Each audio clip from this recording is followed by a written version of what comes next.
My name is Sharon Santilli. I'm the Associate Director with the Department of Human Services, Office of Child Support Services.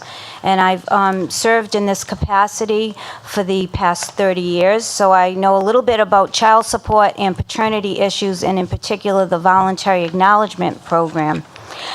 This particular act has been submitted for the past 2 years. It's been held for further study for the past 2 years. DHS supports this act. DHS Director Courtney Hawkins has submitted written testimony to this committee today. So I'm going to use my time to point out some issues and gaps that exist in the voluntary acknowledgement process as we speak current practice. I think you're aware that currently the Office of Vital Records and the Office of Child Support Services has a voluntary acknowledgement program in the 7 birthing hospitals. So we deal with all of the issues and we administer the programs and have to answer to all of the questions of the hospital staff, etc. And we've been doing that since the mid-'80s. We've had this program in effect, even before the feds required that we do so. Over the past few years, the issue of the same-sex voluntary acknowledgments has become an issue for us. We do not have a problem with the process when we have a heterosexual couple and they wish to voluntarily acknowledge paternity.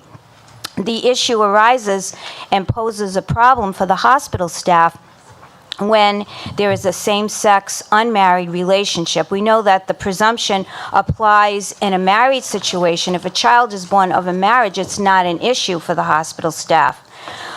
This act is focusing on legally establishing the parent-child relationship. We're looking to establish parentage in a gender-neutral manner. I think it's important to note that when a bio mom and a heterosexual unmarried partner are filling out the voluntary acknowledgement of paternity at the hospital, there is no requirement for a DNA test. They simply fill out that form. The same rights are not afforded to the same-sex couples that are not married.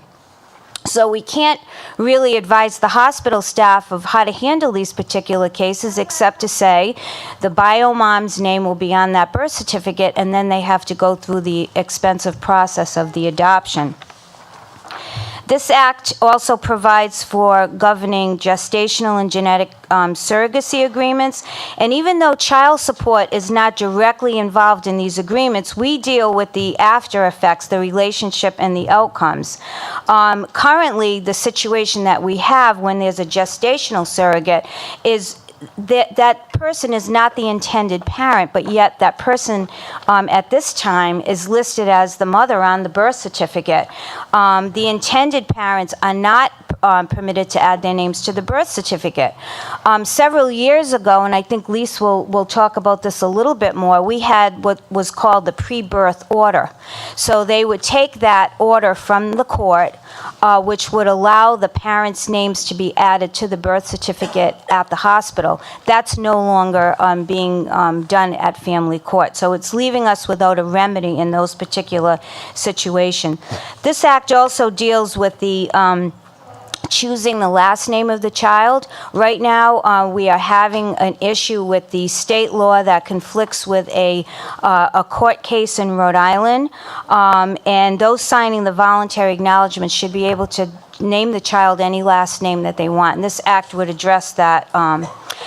DHS likes the fact that we have some of our current provisions remaining in this law. For example, the state's right to pursue past liabilities 6 years prior to the birth, and also reimbursement for the cost of genetic testing. So these are just a few of the procedural points that I will raise that just want you to be aware that the Office of Vital Records and Child Support are dealing with these gaps in the current law every day, and this act would settle those issues, and we would have specific laws that govern those situations. So DHS urges passage of this act, and I'll be happy to answer any questions you have.